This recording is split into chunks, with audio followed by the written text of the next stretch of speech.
Middle order की बदतरीन नाकामी छुपाने की पाकिस्तानी बॉलर्स की भरपूर कोशिश। एशिया कप के फाइनल मुकाबले में भारत ने पाकिस्तान को 5 विकेटों से शिकस्त देकर 9वीं मर्तबा टाइटल अपने नाम कर लिया। तिलक वर्मा ने 69 रन की इनिंग्स के साथ अपनी टीम की कामयाबी में किया अहम किरदार अदा। फ़हीम अशरफ ने 3 शिकार किए। शाहिन अफरीदी और अबरार अहमद ने एक खिलाड़ी आउट किया। पाकिस्तान ने जीत के लिए भारत को 147 रन का हदफ दिया था। कौमी टीम के ओपनर्स की सिवा किसी ने कोई कारकर्दगी ना दिखाई। सलमान आगा 8, हुसैन तलत 1, साइम मुसलसल 5वें मैच में भी कारकर्दगी दिखाने में नाकाम। शायकीन ने क्रिकेट की उम्मीदों पर पानी फेर दिया। भारतीय टीम ने हठधर्मी का मुजाहरा करते हुए एशियन क्रिकेट काउंसिल के सदर और चेयरमैन पीसीबी मोहसिन नकवी से एशिया कप की ट्रॉफी लेने से इनकार कर दिया। तहम मोहसिन नकवी भी डट जाने की वजह से तकरीब ट्रॉफी दिए बगैर ही खत्म हो गई। हाथ नहीं मिलाना, ट्रॉफी के साथ तस्वीर नहीं बनवानी, अलग अलग कमेंटेटर्स से गुफ्तगू करनी है। भारतीयों का जेंटलमैन गेम क्रिकेट में खेल से खिलवाड़। फाइनल मैच के टॉस से पहले भारतीय कप्तान ट्रॉफी के साथ पोज करवाने ना आए। कप्तान सलमान अली आगा को अकेले ही तस्वीर बनवानी पड़ी। टॉस के वक्त भी कप्तानों ने अपने अपने मुल्क के कमेंटेटर से गुफ्तगू की। क्रिकेट की टीम हो तो 11 खिलाड़ियों का एक कप्तान होता है। 11 खिलाड़ी कुछ न करे तो अकेला कप्तान कुछ नहीं कर सकता। हमने जंग जीती और दुश्मन को शिकस्त फास्ट दी। अल्लाह ने पाकिस्तान को इज्जत दी। वज़ीर आज़म शहबाज शरीफ का इस आगार के हमरा ओवरसीज पाकिस्तानियों से खिताब। कहा कि मुल्क की मईशत दुरुस्त समत में गामजन है, जिसकी बेहतरी में बैरून मुल्क मुकीम पाकिस्तानियों का अहम किरदार है। मुश्तरका काविशों की बदौलत मुल्क की मईशत को इस्तेहकाम हासिल हुआ है। उन्होंने लंदन हाई कमीशन को अपना घर करार दिया। बोले ट्रंप से मुलाकात मुफीद रही। अक़वाम मुत्तहिदा में पाकिस्तानियों के जज्बात की तर्जुमानी की कोशिश की। पाकिस्तान और IMF के दरमियान इक़्तिसादी जायजा मुज़ाकरात। तवानाई शोबे में इस्लाहात पर ब्रीफिंग। ज़राए के मुताबिक पावर डिवीजन ने गर्दिशी कर्ज मुकर्ररा हदफ से पहले ख़त्म करने की यकीन दहानी करा दी। कैपेसिटी चार्जेस में कमी के लिए तजावीज़ तलब। जायजा मिशन आज वज़ीर ख़जाना और सूबाई हुकाम से मुलाकातें करेगा। सूबाई बजट सरप्लस अहदाफ के बारे में जायजा लिया जाएगा। और पाकिस्तान में क्रिप्टो एक्सचेंजेस की लाइसेंसिंग का अमल शुरू। क्रिप्टो मार्केट में 40 मिलियन सार्फिन, $300 बिलियन का सालाना तजारती हजूम है और ये दुनिया की सबसे गैर मुनज़्ज़म मार्केट्स में शामिल है। पाकिस्तान की क्रिप्टो मार्केट में रेगुलेशन से आलमी सरमायाकारी में कितना इजाफा मुतवक्किल होगा, जानेंगे एक्सपर्ट की राय आज के प्रोग्राम में। अस्सलाम वालेकुम, खुशामदीद। आप देख रहे हैं दुनिया बोल है। मैं हूं फैसल करीम और मेरे साथ हैं सादिया साहब से। A very good morning to all those Pakistanis जो ये सोच रहे हैं कि अरे हम हार गए। नहीं, हम हारे नहीं हैं। ऑब्वियसली हम क्रिकेट की बात से ही आगाज़ करेंगे। जो मैदान के अंदर हुआ वो तो हुआ, जिसमें हमारी जितनी कैपेसिटी थी हम उतना गए। लेकिन आज एक बार फिर साबित हो गया कि अगर आप बंदर के हाथ में नारियल और भारतीयों के हाथ में क्रिकेट दे दें तो फिर उसका क्या हशर होगा। बंदर क्या जाने अदरक का स्वाद, और वही हुआ। इनको तो जेंटलमैन्स गेम का एक जरा भी पता नहीं है। What happened ladies and gentleman last night के पाकिस्तान और इंडिया के दरमियान 41 साल बाद एशिया कप का था फाइनल। पाकिस्तान ने अच्छा आगाज दिया। हम उसके बाद we just fell like pack of cards, yes. उसके बाद भारतीय आए और भारतीय आने के बाद उन्होंने इनिंग्स का आगाज़ किया। अभिषेक शर्मा आउट हो गए एंड उनको भी काफ़ी टफ टाइम मिला। लेकिन असल गेम जो खेला गया है वो खेला गया है ग्राउंड से बाहर, और वो खेला है नरेंद्र मोदी, जय शाह, RSS की सोच रखने वाले उस भारतीय बोर्ड ने, कि जिसको ज़रा बराबर भी ना क्रिकेट ना स्पोर्ट्स ना अपनी इज्जत का पास रहा। और उसके बाद हुआ ये कि फिर उसी तरह हुआ जिस तरह बारात वापस चली जाती है दुल्हन लिए बगैर, तो भारतीय टीम भी वापस चलेगी ट्रॉफी लिए बगैर। एक्चुअली ये स्टार्ट उस दिन हुआ था जब पहली दफ़ा ये ऐलान हुआ था कि जी हमें तो ट्रॉफी मोहसिन नकवी साहब से नहीं लेनी है। उसके बाद जब हमने देखा कि दोनों कैप्टन की जानिब, ये रिवायत है ना, कोई भी दो टीमें जब किसी भी टूर्नामेंट के फाइनल में जाते हैं उनका ट्रॉफी के साथ शूट होता है, उससे इनकार किया गया। एंड देन वो हाथ मिलाने से लेकर ट्रॉफी ना रिसीव करने तक, और फिर उसके बाद जो हुआ, मुझे तो एक्चुअली उस पर हैरत हो रही है जब टूर्नामेंट एंड हुआ और जो टूर्नामेंट की रकम है, जो इनामी रकम है, उसके लिए सूर्य कुमार यादव ये ऐलान करते हैं कि जो विक्टिम्स है पुलवामा के, हम ये उनके नाम करना चाहते हैं। साथ ही सलमान अली आगा ने ये कहा कि जो पाकिस्तान में नुकसान हुआ, जब पहला अटैक, जब जाहरियत करने की कोशिश की भारत ने, हम उन विक्टिम्स के नाम करते हैं। मैं एक्चुअली ये कहना चाहती हूँ कि आपको, हम लोगों को ये पैसे जो है ना भारत को दान कर देने चाहिए थे। ये रख लें आप। क्यों ये रख लें? थोड़ा अपना जहनी इलाज करवा लें। सही। अपने क्रिकेटर्स का, अपने बोर्ड्स का, अपनी बोर्ड मैनेजमेंट का, BCCI का, जय शाह का, इलाज करवा लें इन पैसों से, क्योंकि जितने पैसे आप आईपीएल से कमा रहे हैं वो आपको कम पड़ रहे हैं। जितने पैसे आप अपने आप को fourth biggest economy of the world कहलाकर सेटिस्फाई करते हैं अपनी ईगो को, वो भी आपको कम पड़ रहे हैं। क्योंकि इस तरह के जहनी संतुलन जिन क्रिकेटर्स का और जिन बोर्ड्स का ख़राब होता है ना, they don't deserve to play cricket actually. You don't deserve to have the money and get this cricket around because you don't deserve to have that respect that was given to you all these years. जब आपने cricket खेली और cricket में कितनी भी trophies आपने हासिल की, you did not deserve any of it. और पता है क्या इससे अब होगा क्या, इससे एक राह खुल गई। वैसे मैं I was just going through some tweets जो कि इंटरनेशनल क्रिकेटर्स की है, हम उसको भी शामिल गुफ्तगू करेंगे। लेकिन उससे पहले प्रेस कॉन्फ्रेंस हुई और सलमान अली आगा ने प्रेस कॉन्फ्रेंस में जो कहा वो पूरे पाकिस्तान में पूरे क्रिकेट वर्ल्ड की तर्जुमानी कर रहे हैं। सलमान अली आगा ने ये कहा कि ये जो हुआ है ये बहुत गलत हुआ है, बहुत ख़राब हुआ है। वो जो पहली प्रेसर है उनकी प्लीज़ चलाइएगा।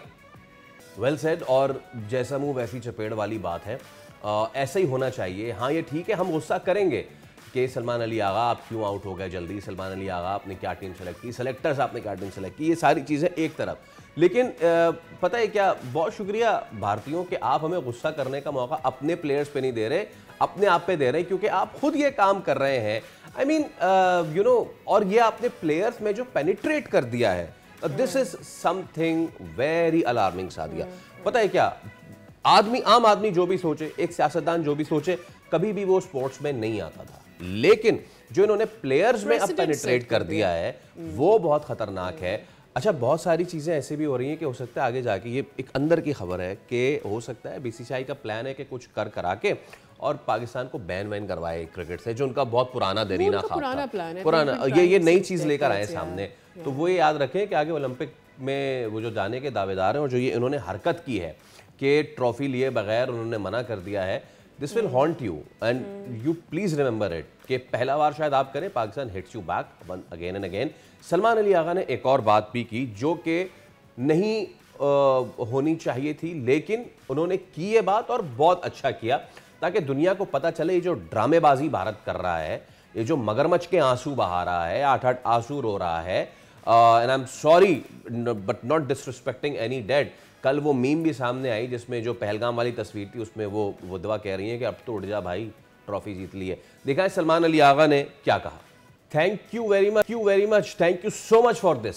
ये जुमले हम सुनना चाह रहे थे उस पहले दिन से, जिस वक्त हमने हैंडशेक शुरू कर दिया था। भाई हैंडशेक का मसला नहीं था, मसला ये था, और बहुत अच्छे अल्फाज इस्तेमाल किए, दोबारा सुन लीजिए। हम ये तमाम तर जो मैच फीस है सलमान आगा ने कहा, हम उनको डोनेट करना चाह रहे हैं उन विक्टिम्स को जो भारतीय हमले में जो है शहीद हुए, वो मासूम जो शहीद हुए। ये है फर्क। आप अपनी उस दहशतगर्द फौज को जाके भारतीय जो है वो चंदा दे रहे हैं, सूर्या कुमार यादव, कि जी हम आपको चंदा दे रहे हैं, आप ये लें, और हमने डोनेट किया है उन मासूमों को जो आपके बुज़दिलाना हमले में शहीद हुए हैं। Thank you so much for drawing this line. जो आपके ड्रामे के यू नो, क्योंकि दे हैव या पहले सुन लेते हैं कि कल सलमान ने क्या कहा। Listen it again. एक्चुअली तो जो ड्रामा रचाया गया था पुलवामा में मारे जाने के लिए, और सारी जो सूरत हाल पैदा की गई थी भारत की जानिब से, जो कि आज तक कोई एविडेंस नहीं दे पाए। बार बार उनसे कहा ना सिर्फ पाकिस्तानी पुलवामा, पहलगाम, एग्जैक्टली पाकिस्तानी हुकूमत की जानिब से तो बार बार ये कहा गया कि भाई आप दे दें हमें evidence, if you think we have been involve in any certain way, हम ज़रूर उसको फैसिलिटेट करेंगे, पाकिस्तान गवर्नमेंट आपकी मदद करेगी। But you failed. लेकिन अपनी पॉलिटिकल झेप मिटाने के लिए, अपनी मिलिटरीली झेप मिटाने के लिए आपने ये ड्रामा रचाया कि अब आपको ज़रूर कम पड़ गए अपने फौजी, कम पड़ गई है आपकी सेना, कि अब आपको अपने क्रिकेटर से जीत लेनी पड़ रही है। उनके थ्रू जो है वो ये आपको एक नैरेटिव बिल्ड करना पड़ रहा है कि जी पाकिस्तान एक दहशतगर्द रियासत है। आई एक्चुअली फील, मुझे तरस आता है आप लोगों की सोच के ऊपर, भारत की सोच के ऊपर, कि आप क्या कर रहे हैं। आप भारत में तो अपने बच्चों के अंदर नफरत पैदा कर रहे हैं, उनके दिलों को तैयार कर रहे हैं कि कैसे दूसरे इंसानों से आपको नफरत करनी होती है। आप एक खेल को भी नफरत का मुतहम्मिल कर रहे हैं, और आप दूसरे मुल्क में पैदा होने वाली जनरेशन को भी ये बता रहे हैं कि वहाँ ऐसे लोग बड़े होते हैं और ऐसे लोग पढ़ते हैं। अच्छा, हम जो बात कर रहे थे कि जो आपने प्लेयर्स में पेनिट्रेट किया है, हम सादिया ये बात कर रहे थे कि नहीं, सूर्य कुमार यादव ना शुरू में हमें अफसोस आ रहा था उस पे कि यार देखे ना उसको इस्तेमाल किया गया और ये सारी चीज़ें, लेकिन कल जो मैच के दौरान एक दो इंसिडेंट्स हुए वो और उसके बाद जो भाई की हरकतें थी उससे अंदाजा हो गया कि आप, अच्छा पता है कि इससे पहले साथ दे रहे हैं आप नहीं, आप बहुत ही हल्के आदमी हैं और यू होंगे आप अच्छे player, but you are, I am sorry to use this word, you are a pathetic personality when it comes to cricket fraternity. क्या बात की सूर्य कुमार यादव ने जिस पे हम इतने हार्श अल्फाज इस्तेमाल कर रहे हैं, दिखाइए। सवाल पता ही नहीं चला असल में जब यहाँ दिमाग इस्तेमाल करना पड़ता है, जब यहाँ पे दिमाग की जगह भूसा भरा हो तो फिर आपको सवाल समझ में नहीं आता। नहीं एक्चुअली अगर आपको स्क्रिप्ट दिया गया हो ना फैसल, और आपको स्क्रिप्ट पढ़ के बात करने की आदत हो तो कुछ अनस्क्रिप्टेड आ जाए ना, फिर आप उसके लिए रेडी नहीं होते। So this is what actually happened। सुनने वालों ने अगर गौर से ये क्लिप सुना होगा ना, तो 2 मरतबा वहाँ जो एक ओहदेदार थे उन्होंने उस जर्नलिस्ट को इंटरवीन किया है सवाल करने से, 2 मरतबा इंटरवीन किया है और उसके बाद जवाब तो बन नहीं पाया। और सूर्य कुमार यादव जो अपने फेशियल एक्सप्रेशन जो देते हैं, जब किसी को छक्का पड़ता है तो यूं कर लेते हैं और जब वो हुआ तो फिर यूं करते, सवाल तो समझ ही नहीं आया। आएगी समझ आहिस्ता आहिस्ता आपको। Actually it's the weird confidence that he is trying to portray, जो अंदर नहीं है ना फैसल, वो एक घबराहट जो आई हुई है आपके अंदर, जो आपको पता है कि आपको कहीं से दिमाग के अंदर बातें डाली जा रही हैं और आपको एक जॉब, अपनी सीट संभाली हुई जो आपने है ना, उसे बचाना भी तो है। अगर मैं ये नहीं करूंगा तो क्या मेरी नौकरी बच जाएगी एज अ कैप्टन? अगर मैं नहीं करूंगा तो क्या मेरे घर पे हमला तो नहीं हो जाएगा? अगर मैं नहीं करूंगा क्योंकि मैंने पहले तो हाथ मिला दिया है, उसके बाद मैं क्रिकेट पूरी टीम से तो नहीं बाहर निकाल दिया जाऊंगा। तो ये सब बचाना है, ये सब आपने जो वो सूर्य कुमार यादव ने बात की थी ना कि कुछ चीज़ें स्पोर्ट्समैन स्पिरिट से ऊपर होती हैं, वो ये चीज़ें होती हैं, वो होती है आपकी इज्जत जो आपने बेच दी कुछ सियासी बयानों की खातिर। This is what actually you have sold today, you have sold your dignity. Yes, और इस पे फिर पता है गुस्सा क्या आता है? हाँ, हम नहीं है इतनी अच्छी टीम, 7वें नंबर की टीम है, हमारे पास ये अपॉर्चुनिटी थी कि इन हल्कों को मजीद गिराएं जिस तरह इनके तैयारे गिराए, इन डिस्ग्रेसियों को मजीद डिस्ग्रेस करें। मुझे अब यकीनन गुस्सा आ रहा है हमारे टीम के 2 हारिसों पे। हारिस रऊफ पे तो आ ही रहा है, सब उस पे बात कर ही रहे होंगे। ज्यादा गुस्सा जिन्होंने उसका रन आउट मिस किया, जिसने आगे 50 कर दिया और मैच ले गया। वेल, सब पर बात करते हैं the political aspect of the thing and the cricket expert हमारे साथ मौजूद है Syed Haider, the cricket expert. Haider साहब, अस्सलाम वालेकुम, very good morning. Thank you so much sir. Yes, हमने क्रिकेट अच्छी नहीं खेली एंड यस, हमने उसके बाद इतनी अच्छी खेली कि हमने इन मगरूरों को जो ये कह रहे थे कि नहीं कोई है ही नहीं, कोई राइवलरी नहीं है, इनके प्लेयर से लेके सुनील गावस्कर जैसे तक को हमने गर्दन से दबोचा, हमने कॉलर से पकड़ के ड्रैग किया और उनका फेस डर्ट किया। लेकिन उसके बाद जब हमारे पास मौका आया कि क्रश कर दें उसको, आपने कैच छोड़ दिया, आपने रन आउट छोड़ दिया, आपने छक्का खा लिया। आई मीन 147-48 पे यू हैड हिम, आपके पास पूरा चांस था, आप जीत गए थे उनसे, लेकिन आप इस मैच में 4-5 मौकों पे जीतने के बावजूद हार गए। सो यस, हम बात करेंगे इस आरएसएस और हिंदुत्व नवाज हुकूमत जिसने क्रिकेट को बदनाम किया उस पर, बट मैं चाहूंगा हम थोड़ा सा क्रिकेट पे पहले बात कर ले कि नाउ चेंजेस आर इनएविटेबल और चेंजेस होने चाहिए। हैदर साहब, बिल्कुल, देखें जो क्रिकेट पाकिस्तान टीम ने इस पूरे टूर्नामेंट में खेली है उसके लिहाज से मैं तो नहीं समझता जिसको फाइनलिस्ट होना चाहिए था। आप बैसाखियों के सहारे पहुंच तो गए फाइनल में, लेकिन हमें पहले से पता था कि ये टीम फाइनल में एक बड़ा मैच खेलने के काबिल नहीं है। हमने पाकिस्तानी टीम ने जिस तरह मैच जीता है पहले श्रीलंका से और दूसरी टीमों से, वहाँ पे पहले नजर आ रहा, फिर उससे पहले ट्राई सीरीज में आपकी जो परफॉर्मेंस थी वो इंतहाई ख़राब थी। उसके बाद अब फाइनल में आने के बाद भी आप अगर उस बड़े चांस से फ़ायदा नहीं उठा सकते हैं तो मैं समझता हूँ कि फिर आपको ये बात कहना चाहिए कि हम फाइनल के काबिल नहीं थे। अब अगर बात करें पाकिस्तानी प्लेयर्स की तो मैं आपको यकीन से बताता हूँ फैसल, इस टीम में कम से कम 7 खिलाड़ी वो हैं जो अगर श्रीलंका या बांग्लादेश में होते तो कभी भी नेशनल टीम में सेलेक्ट नहीं हो सकते। right. कभी उनका कोई चांस ही नहीं बनता था कि वो नेशनल टीम में आ सके। लेकिन चूंकि पाकिस्तान में ना कोई अकाउंटेबिलिटी है, ना यहाँ पे इन चीज़ों पर कोई बात की जाती है कि किस प्लेयर का जो है क्या गलती है, क्या वो कर रहा है, उसके बाद बस इसको ले लो, उसको ले लो, उसको। आप देखें कल की जो हमारी टीम थी उसमें 4 या 5 खिलाड़ी वो हैं जिन्होंने 5-5, 6-6 मरतबा कम बैक किया। टीम में आए, निकाल दिए गए, फिर आए, फिर निकाल दिए गए। और उसके बाद भी मुझे ये कहने में कोई आर नहीं है, एक आदमी ने पाकिस्तान क्रिकेट को अपनी अना की वजह से यहां तक पहुंचा दिया। उसके अना और बोझ इतना है पाकिस्तान के सुपर प्लेयर से कि उसने उनको निकाल के ये समझ दिया था कि मैंने टीम बना दी है, लेकिन ये टीम जो कल खेली है, ये आप यकीन कर लीजिए, ये स्ट्रीट क्रिकेट के काबिल भी नहीं। We will come to Babar Azam baby अगर हमें इसके बाद टाइम मिला, बट आपको तकरीबन अच्छा स्टार्ट मिल गया था। आई मीन हम यही चाह रहे थे ना कि हमें पता था कि हमारी पूरी टीम नहीं कर पाएगी, हमें पता था कि हमारे कोई दो ही ओपनर या कोई एक बल्लेबाज टिकेगा तो हम एक अच्छा स्कोर डाल पाएंगे, लेकिन वो हमें मिल गया था। 113 पे 2 आउट होना, 10 ओवरों में 113, 11 ओवरों में 113 रन होना, इतने तो इंडिया के भी नहीं थे। हमने उन्हें फंसा के रखा हुआ था। लेकिन उसके बाद क्या होता है, साइम अयूब आते हैं, ठीक है आप आए, आपने 10 बनाए, 14 बनाए, आपका बहुत शुक्रिया, आप अंडे पे आउट नहीं हुए। लेकिन देन नीचे उसके बाद हर एक भी अगर सिर्फ 10-10 रन भी चिप इन कर लेता, सिर्फ 10-10 रन भी चिप इन कर लेता तो हम 180 से ऊपर होते। हमसे वो भी नहीं हो पाया। आपने ऑलरेडी प्रेशर बिल्ड कर लिया हुआ था हैदर भाई। आप देखिए ना, हमारे बैट्समैन ने शॉट खेला है, देखिए हुसैन तलत ने जो शॉट खेला है कि वो शॉर्ट पिच गेंद पे जो काफी उनसे दूर गिर रही है और उसके ऊपर वो जो है पांव आगे निकाल के उसको पुल कर रहे हैं, जबकि ऐसी गेंदों को बैकफुट पे जाके मारा जाता है। यानी टेक्निकली चीजें हमारी खराब थी। सलमान अली आगा ने जो शॉट खेला है, स्पिनर के ऊपर कभी भी इस तरह नहीं खेला जाता, स्पिनर पे बॉल की पिच पे जाके मारा जाता है। यानी हमारे जो बैट्समैन थे वो टेक्निकल गलतियां कर रहे थे, और उसके बाद फिर नीचे भी कोई सोच नहीं रहा था कि मुझे स्ट्राइक रोटेट करके किसी तरह। देखिए कल इंडियन बैट्समैनों ने जब उनकी विकेटें जल्दी गिर गई 3-4, तो उसके बाद उन्होंने स्ट्राइक रोटेट की।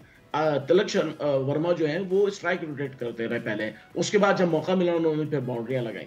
यही चीज अगर पाकिस्तान करता, आई बिलीव कि पाकिस्तान जो है कम से कम 170 कर लेता कल आराम से, बहुत बड़े आराम से। और अगर 170 इस पिच पे हो जाते, इंडिया कभी भी नहीं कर सकता था, क्योंकि पिच इतनी अच्छी भी नहीं थी, बहुत खराब भी नहीं थी, लेकिन कहीं कहीं पे स्पॉट्स थे जिसकी वजह से बॉल जो है वो नाहमवार हो जाती थी। तो ये चीजें जो है पाकिस्तानी टीम ने आई थिंक ना होमवर्क किया था, सिर्फ एक उसमें रहे कि हम फाइनल में आ गए, फाइनल खेल लें। लेकिन आप अगर अपने टेक्निकली एबिलिटी नहीं है आपके अंदर, फिर आप बड़ा मैच नहीं खेल सकते। फिर वहां पे आप जो है उस प्रेशर को, मोहम्मद हारिस क्या कर रहा है मुझे बताएं, ना कीपिंग होती है, ना रन आउट होता है, ना बैटिंग होती है। हैदर भाई पॉडकास्ट होता है। चलें देखें, हम अपने प्लेयर्स की तो करते हैं बात, ठीक है, सही है।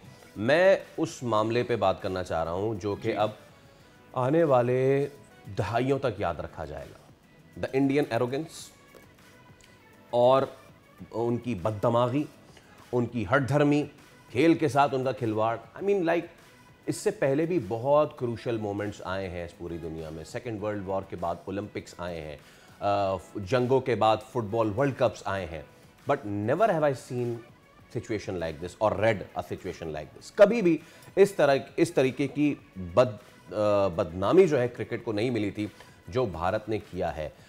उस बयान से लेके जो सूर्य कुमार यादव ने दिया, उससे लेके यहाँ तक कि जी हम ट्रॉफी नहीं लेंगे, ठीक है नहीं ले। थोड़ा सा एक सेकंड पीछे, एक एपिसोड पीछे जाते हैं ना, वहां से लेते हैं जब उसने पहली दफा हाथ मिलाया था मोहसिन नकवी से। हाँ, starting from there, how does it change, मतलब उस वक्त स्पोर्ट्स पर से स्पिरिट कहाँ चला गया था? हाँ, तो हैदर भाई मैं चाहूंगा थोड़ा सा जरा इस हवाले से भी तो बात करें। देखिए ये इंडिया का जो ये रवैया है, ये आज से नहीं बल्कि चैंपियंस ट्रॉफी में भी आपने देखा कि जब फाइनल हुआ इंडिया का न्यूजीलैंड के साथ, तो वहां पे पाकिस्तान उसका होस्ट था, लेकिन जब प्रेजेंटेशन हो रही थी, पोस्ट मैच प्रेजेंटेशन, वहां पे पाकिस्तान का कोई भी नहीं था, इवन चेयरमैन मोहसिन नकवी भी नहीं थे जो होना चाहिए थे। यानी वो चीजें जो है वहां से शुरू हो गई थी। यहाँ पे जो कल हुआ है, उससे पहले जब पता था एसीसी को, तो एशियन क्रिकेट काउंसिल को पहले मीटिंग में ये बात इंडियन नुमाइंदे को, बीसीसीआई के नुमाइंदे को बैठाल के ये बात क्लियर कर लेनी चाहिए थी, भाई अगर आप ये सब कुछ करेंगे तो फिर हम फाइनल नहीं कराते, हम फाइनल खत्म कर देते। तो अगर थोड़ा सा हार्ड स्टेप लेते, लेकिन मसला ये है कि एशियन क्रिकेट काउंसिल हो या आईसीसी हो, कोई भी इंडिया के खिलाफ जाके बात नहीं करता है और उसके खिलाफ एक्शन नहीं लेता। लेकिन मैं आपको बता रहा हूँ, कल जो कुछ हुआ है उसके बाद क्रिकेट की जो स्पिरिट है वो तो दफन हो गई है। अब क्रिकेट में स्पिरिट बाकी नहीं है। अब ये आग कितनी आगे जाएगी ये नहीं पता है, लेकिन इंडिया ने ये साबित कर दिया है कि इंडियन क्रिकेट टीम ने और इंडिया की गवर्नमेंट ने कि हमारे पास स्पोर्ट्समैन स्पिरिट नाम की कोई चीज नहीं है। भाई मोहसिन नकवी चेयरमैन पीसीबी, बाद में पहले वो एसीसी के सदर हैं। जब एसीसी के सदर हैं, आप ट्रॉफी मोहसिन नकवी से नहीं ले रहे थे, आप एसीसी के प्रेसिडेंट से ले रहे थे, ये बात क्लियर थी। उसके बाद भी अच्छा, फिर दूसरे जो बोर्ड्स हैं, जो मेंबर हैं, वो भी खामोश हैं, वो भी कुछ नहीं बोलते हैं। तो इस सिचुएशन में पाकिस्तान अकेला है, लेकिन पाकिस्तान अपने कैरेक्टर के हिसाब से बिल्कुल सही खड़ा हुआ है। पाकिस्तान पीसीबी जो है, बिल्कुल उनका मौक़िफ़ बिल्कुल सही है कि ठीक है, अगर आप नहीं लेते फिर हम भी नहीं देते। ट्रॉफी अब गई भाड़ में, अब जाएं आप ट्रॉफी के बगैर जाएं। बड़ी अच्छी बात कही फैसल ने कि बारात आई दुल्हन के बगैर चली गई। अच्छा हैदर भाई, एक चीज़ जो मेरे जहन में आ रही थी ना, भी ठीक है, एज अ नेशन हम बीइंग हम्बल पीपल हम हमेशा ये बोलते हैं कि हमारी क्या गलती थी, वहाँ कहाँ पर हमें अच्छा होना चाहिए। हमारी टीम आज अच्छा करती, ट्रॉफी वैसे ही हमारे पास आती। हमारी टीम अगर बहुत अच्छा कर रही होती तो वो ये बात राइवलरी वाली नहीं कर रहे होते। लेकिन we are humble people in general, हम नहीं है जवाब दे। हैदर भाई, हम नहीं है जवाब दे, क्योंकि जिसने अपने दिमाग में गंद करने की सोच लिया ना, वो हर दफा एक नया लेवल सेट करेगा, और हम उसके लेवल पर नहीं जा सकते कुछ भी करके। नहीं चले ठीक है, पाकिस्तान ने क्रिकेट अच्छी नहीं खेली, इंडिया की टीम ने सिर्फ पाकिस्तान से तो मैच नहीं खेला है जी। इंडिया ने तो बांग्लादेश से भी खेला है, इंडिया ने तो श्रीलंका से भी खेला है। तो क्या वो उन टीमों ने इंडिया को हराया? आपने उनके खिलाफ तो कोई बात नहीं की, आपने उनसे तो कोई ऐसा अपना बिहेवियर नहीं अपनाया। इसका मतलब है कि आप नफरतें पहले लेकर आए हैं। अगर आप क्रिकेट में नफरतें लेकर आए हैं तो फिर आपको आने की जरूरत नहीं। आप कह देते जहां पाकिस्तान होगा हम आएंगे नहीं, बात क्लियर हो जाती, इंडिया के बगैर ये एशिया कप हो जाता। आप आए भी, तमाशा भी बनाया, तमाशा अपना भी बनवाया, और क्रिकेट कप देखें, इन सारी चीजों में क्रिकेट खराब हो रही है। ये इनकी भूल है इंडिया की कि ये पाकिस्तान, इससे पाकिस्तान की बेइज्जती हो रही है, पाकिस्तान की नहीं हो रही है क्रिकेट। सलमान अली आगा ने बिल्कुल सही बात कही है कि ये हमारी नहीं बेइज्जती है, ये क्रिकेट की बेइज्जती है। आपने एक गेम को अब आज बेइज्जत कर दिया है कि इस गेम की कोई हैसियत नहीं है। हिटलर के ज़माने में जब ओलंपिक हुए जर्मनी में, उस वक्त बहुत सारे मुल्क जो हिटलर से इख्तलाफ रखते थे, लेकिन उन्होंने मेडल्स लिए, उन्होंने उनसे। तो ये चीज़ें जब आप स्पोर्ट्स में आते हैं, फिर आप भूल जाते हैं कि आपके सामने कौन है। फिर उस वक्त अगर पाकिस्तान से इतना ही आपको बैर है, आपने मैच क्यों खोला फाइनल का? आप वॉकओवर दे देते ना, आप नहीं खेलते पाकिस्तान के साथ। आप उठा के ले जाए ना अपना इंडिया, आपके बॉर्डर्स हमारे साथ जुड़े हुए हैं, आपको इतना बैर है, उठाए अपना इंडिया, ले जाए कहीं दूर। जी बिल्कुल। देखें, इंटरनेट अभी जो कुछ तब्दीलियां हो रही हैं बैनुल अक़वामी सतह पे, उसके बाद इंडिया पहले ही तना हो गया। इस किस्म की हरकतों से इंडिया और तना होगा। हमारे साथ हैदर साहब, हमारे साथ ही मौजूद रहिएगा। एक इंडिया वो था कि जिसने पॉलिटिकल डायमेंशन में कहता था कि हम पाकिस्तान को सिफारती तौर पे अलहदा कर देंगे। आज क्या हुआ वो सबके सामने, क्रिकेट में भी करके देख लें आप। एक छोटी सी मिसाल दूं Faisal, what is happening with Israel right now? It's getting isolated because of their political. Yes, अच्छा। meanwhile हमारे नुमाइंदे अफजाल अब्बासी भी हमारे साथ मौजूद है। अफजाल, अस्सलाम वालेकुम, गुड मॉर्निंग। सर ये बताइए कि कल जो सारा कुछ मामला हुआ, ट्रॉफी नहीं लेनी, चले गए एंड ऑल, क्या है अंदर की सिचुएशन, खबर ज़रा बताइए। जी सैफी, बहुत शुक्रिया। देखिए, कल एक अफसोसनाक सारी सूरत हाल देखने को मिली क्रिकेट शायकीन को कि जो स्पिरिट ऑफ द गेम है, एक जेंटलमैन गेम है क्रिकेट, उसको मजरूह किया है, उसके तकद्दुस को इंडियन क्रिकेट टीम ने, और खेल में जो है वो सियासत को दोबारा से उन्होंने इन्वॉल्व किया। एक कि जब इख्तितामी तकरीब की जानिब जा रहे थे तो भारतीय क्रिकेट टीम ने दोबारा हटदर्मी की और उन्होंने कहा कि हम पहले तो वो पाकिस्तानी क्रिकेट टीम के साथ हाथ नहीं मिलाया। उन्होंने पूरे एशिया कप में 3 बार आमने सामने आए, और उसके बाद इख्तितामी तकरीब में उन्होंने जो सदर ACC हैं मोहसिन नकवी, उन्होंने कहा कि जी हम सदर ACC से जो है वो ट्रॉफी नहीं लेंगे। इस पर जो है वो मोहसिन नकवी भी डट गए। उन्होंने कहा कि नहीं, जो एक नॉर्म्स हैं, जो इससे पहले एक ट्रेडिशन है एशियन क्रिकेट की, उसी को कैरी किया जाएगा, और ऐसे नहीं होगा कि एक नई जो है वो सेट किया जाए। तो ओके, ठीक है अफजाल, बिल्कुल। ये तो वो सारा चीज़ हुई जो कल हुई। हम मीनवाइल हमें ज्वाइन किया है सैयद अवैस, क्रिकेट एक्सपर्ट ने। अवैस भाई अस्सलाम वालेकुम। I know how much you love cricket, you know how much we love the cricket, but हम दोनों को ये पता चल गया कि how much India hate sportsman spirit. Haider साहब भी हमारे साथ मौजूद है। बट अवैस भाई, कल जो हुआ है, व्हाट्स द इनसाइड स्टोरी? अब ये तक जो हो गया सो हो गया, उस पर अगर आप इनिशियली कुछ कहना चाहें तो ज़रूर बताइएगा। I am looking forward now, because मैं राशिद लतीफ़ का ट्वीट भी हम थोड़ी देर में चलाएंगे। राशिद लतीफ़ ने बड़ी अहम बयान की है, बात करें Indian cricket team now a good candidate for suspension from ICC।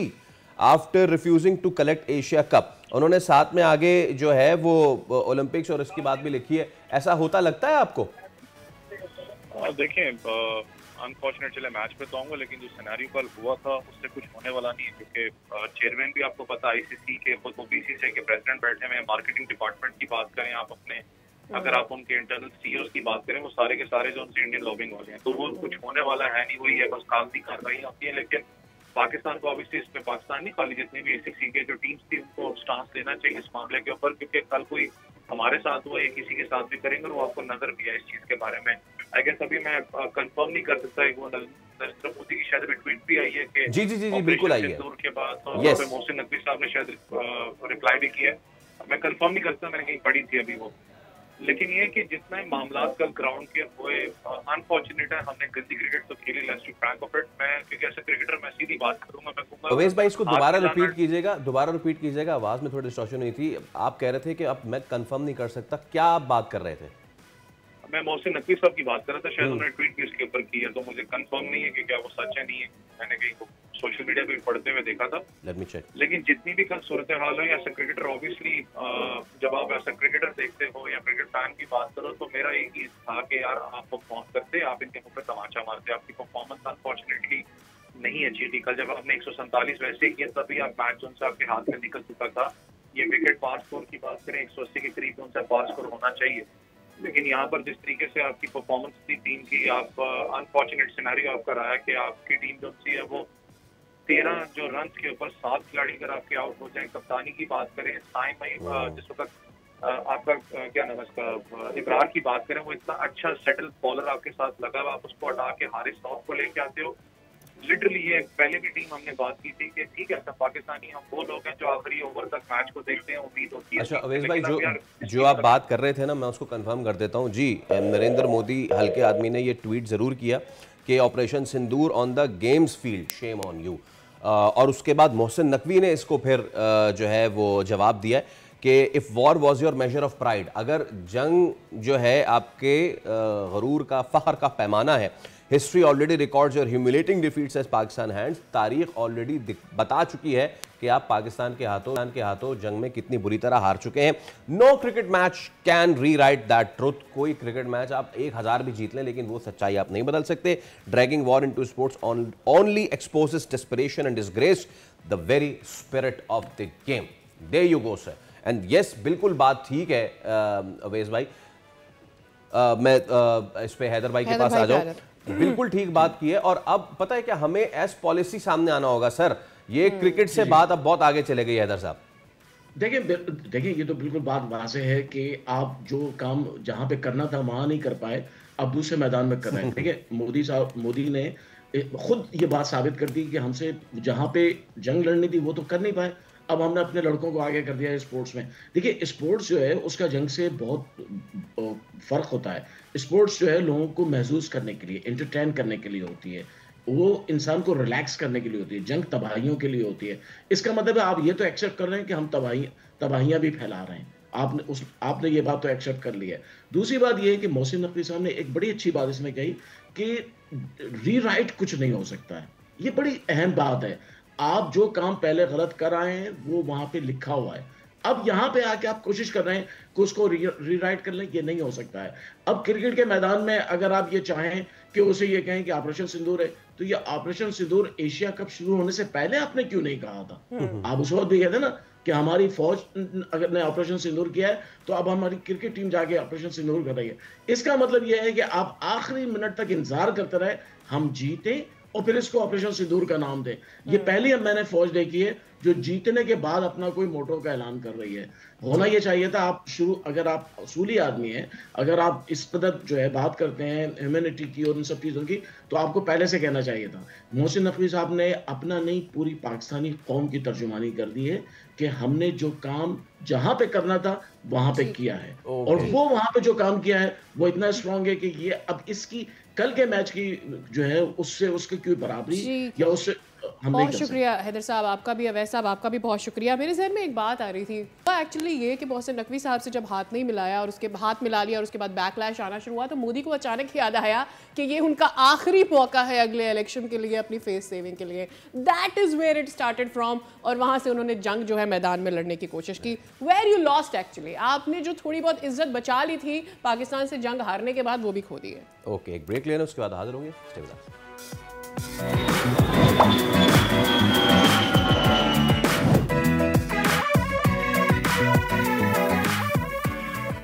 Welcome back. Yes, हम थोड़ी सी मजीद क्रिकेट की बात कर लेते हैं। और लोगों का जो रिएक्शन है वो ज़रा आपको दिखा देते हैं। लोगों का क्या कहना है कल के हवाले से, दिखाइए। देखिए, हारिस रऊफ की बॉलिंग बुरी थी, 50 रन दिए उन्होंने, और सबकी अब जैसे शाहीन की भी आप बॉलिंग देखिए 20 रन दिए उन्होंने 4 ओवर में। हारिस रऊफ जो आप 50 रन खा लोगे 150 के गेम में तो फिर गेम बची नहीं आगे। जहाँ पे नेगेटिव्स हैं वहाँ पे हमारे बहुत पॉजिटिव्स भी हैं। ठीक है, हम लोग टूर्नामेंट में जिस तरह फाइनल में आए वो भी एक देखना पड़ेगा टीम को। Who is Haris Rauf? Why is he even in the team? Him. Who's the captain? What has he done to captain a legendary team like Pakistan? Have you seen our previous captains? Silence. नहीं, it should not be silent। देखिए, when you talk about cricket और उसमें ये भाई ये pool of talent ही हमें दिया गया है। तो इसी पूल ऑफ टैलेंट से हमें आगे जाना है। अभी ये कुछ कर दे तो ठीक है, अभी ये कुछ नहीं करें तो फिर सिस्टम पे आती है बात। हम बात करें ना गैरत की, हम बात करें सेल्फ रिस्पेक्ट की। फैसल, अगर अभी भी हमें नहीं गैरत आनी तो पता नहीं फिर कब आनी है। After all of this I think we should think again. It's not high time, we have gone past that episode. हम वो वक्त से गुजर चुके हैं जिसको हम कहते हैं कि अब वो वक्त है, अगर अब भी नहीं करेंगे तो कब करेंगे। भाई अगर अब भी नहीं करेंगे ना तो आप अपनी इंटेग्रिटी पर, आप अपनी डिग्निटी पर खेल रहे हैं। आप इन प्लेयर्स को पैसा दे ही रहे हैं तो किसी अच्छे को दे दें, किसी अच्छे टैलेंट को ले आएं जो आकर आपको जितवा सकता है। जब आपको पता है कि अगले आपको बैन कराने के दर पे हैं, अगले आपकी क्रिकेट को ख़त्म करने के दर पे हैं और आप अपनी क्रिकेट के साथ ऐसा कर रहे हैं। You know what Sadia, we have got just 10 seconds. आप अपने कुछ प्लेयर्स इन कर लें जिसमें इरफान खान नियाजी हैं, आकिफ जावेद जो कि लेफ्ट आर्म बॉलर हैं, इन लोगों को इन करें। जो पक्की डोमेस्टिक जिन्होंने खेली हुई है इनको हटाएं। ये टेप बॉल वाले जो लोग हैं इनको कभी कभी ले आया करें दिल पिशौरी के लिए। मीनवाइल अपने क्लब सिस्टम को स्ट्रॉन्ग करें, अपनी गेम को स्ट्रॉन्ग करें, अपना गेम अप करें, फाइनेंशियली क्रिकेट में इन करें ताकि आप कुछ लड़ सकें किसी ऐसे मुल्क के साथ जो अपनी हठधर्मी पर टिका हुआ है। Taking a break.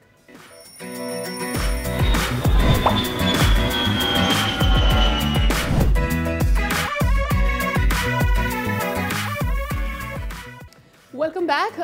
We hope that you had a good start to the day. अच्छा जी, एक अहम डेवलपमेंट जो हमने सोचा कि हम आपसे बात कर लें, बिकॉज पहले तो हम ज़रा अपने इमोशंस को कंट्रोल करने की कोशिश कर रहे थे आफ्टर व्हाट हैपेंड यस्टरडे। जनाब वज़ीर आज़म या शहबाज शरीफ और इसहाक डार के हमरा ओवरसीज़ पाकिस्तानियों से कल उन्होंने खिताब किया। मईशत की दुरुस्ती की तरफ पाकिस्तान जिस तेज़ी से गामज़न है इस हवाले से का मैसेज डिलीवर किया। साथ ही बेहतरी जो आई है और बैरून मुल्क मुकीम पाकिस्तानियों का जिसमें अहम किरदार है उनको एक दफ़ा फिर से खिराज तहसीन पेश किया गया। ऑन द कंट्री मुश्तरका काविशों की बदौलत मुल्क की मईशत का जो इस्तेहकाम हासिल हुआ है उस पर भी उन्होंने कमेंट किया और उन्होंने कहा कि हम चाहते हैं कि पाकिस्तान इसी तरह से तरक्की करता रहे, लेकिन ये अकेला नहीं हो सकता। It's a team effort, it's the effort of the whole world. और साथ ही ट्रंप से मुलाकात के हवाले से भी उन्होंने बता दिया। उन्होंने कहा बहुत ही मुफीद रही। अक़वाम मुत्तहिदा में पाकिस्तानियों की जज्बात की तर्जुमानी की हमने कोशिश की है और हम चाहते हैं कि उन तमाम मसाइल से जिनसे पाकिस्तान गुजर रहा है उनको अपनी डिप्लोमेसी से, अपनी पॉलिटिकल कॉन्वर्सेशन से उसको सॉर्ट आउट किया जा सके। एब्सोल्युटली, इसी पे हम बात भी कर लेते हैं। हमारे साथ मौजूद हैं ब्रिगेडियर मसूद साहब, क्योंकि ब्रिगेडियर साहब सिचुएशन अब ऐसी हो रही है कि भारत जो है वो अपनी ज़ख्म चाट रहा है और अब वो मीडिया के थ्रू पहले उसने कोशिश की और अब जो है इफ यू कैन कंटिन्यू।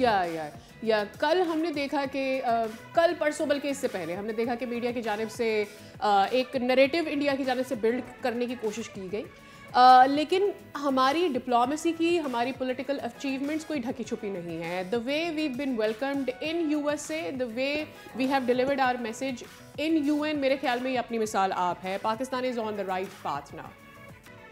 जी हाँ, बिल्कुल आप सही कह रही हैं। देखें, मेरे ख्याल में कि हम दो चीज़ें देखें जिससे वी कैन एस्टेब्लिश कि इस जो हमारा एक नेक्स्ट लेवल की अंडरस्टैंडिंग हुई है यूनाइटेड स्टेट्स के साथ, फिर सऊदी अरब के साथ जो कुछ हुआ है, और उसमें आप देखें कि आपका जो दुश्मन आपके बारे में क्या सोचता है, दैट इज मोस्ट इम्पोर्टेंट। जिस तरीके से हमने इलेक्ट्रॉनिक मीडिया देखा, प्रिंट मीडिया देखा, वहाँ ह्यू एंड क्राई है, क्योंकि अब वो समझते हैं, क्योंकि इंडिया भी टोटली डिपेंडेंट है मोस्टली चीज़ों पे, सऊदी अरब पे।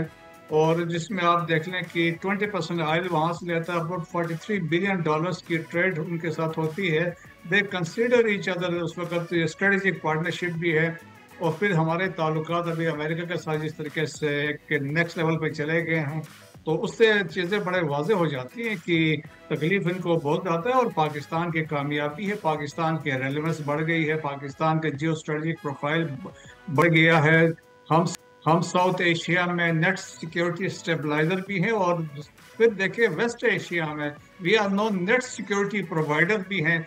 और यही अमेरिका का मानना है। दैट्स वाई उन्होंने अप्रिशिएट किया उन्होंने कि जो हमारे एक अंडरस्टैंडिंग हुई विद सऊदी अरब के साथ, और क्योंकि पाकिस्तान ने वो जिम्मेदारियां संभाली हैं जो अल्टरनेट ऑप्शंस जो मिडिल ईस्टर्न कंट्रीज देख रहे थे, जो अमेरिका नहीं दे सकेगा, पाकिस्तान दे रहा है।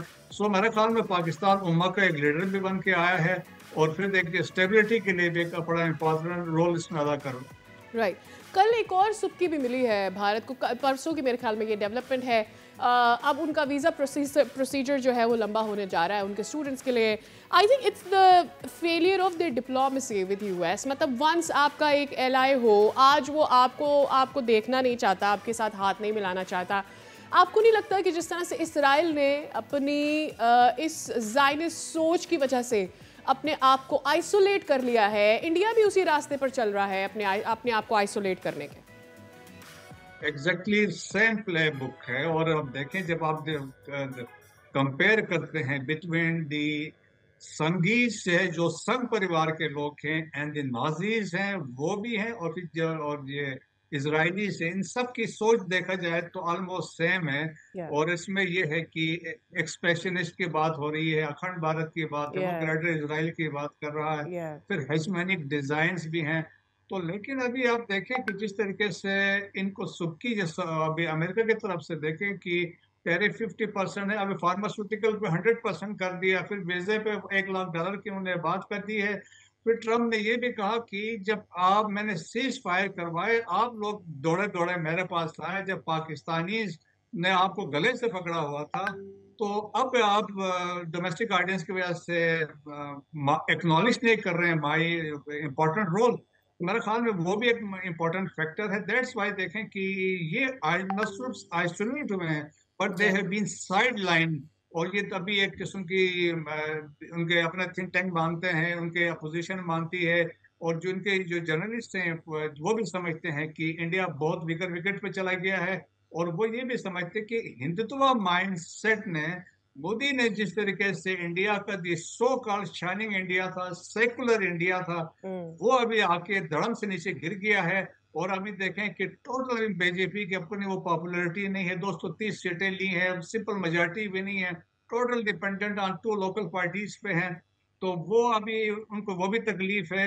और अब बिहार के इलेक्शन पे सर पे आ गए हैं। लेकिन इसके बावजूद जिस तरीके से देखें, अभी तो हमने सबूत दिए है ना, ये अभी तो ये बातें कर रहा है, कल उन्होंने क्रिकेट मैच के बाद सिंदूर की बात की, देखें हमने टेल नंबर जहाजों के दिए हैं। और सबूत क्या चाहिए कि राफेल 7 जहाज गिरे हैं, एक ड्रोन था जो इजरायली था, और उस 7 जहाजों में 4 राफेल है, और राफेल के टेल नंबर्स दिए हैं।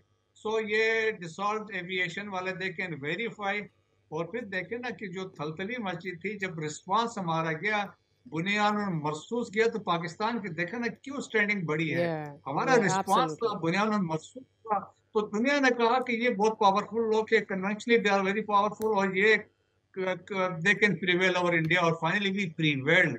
तो दैट्स व्हाई हम वेस्ट एशिया में चले गए हैं, वहां पे we are net security provider in West Asia also. Yeah, absolutely. Brigadier साहब, बहुत शुक्रिया for your time. It was wonderful to have you on the show.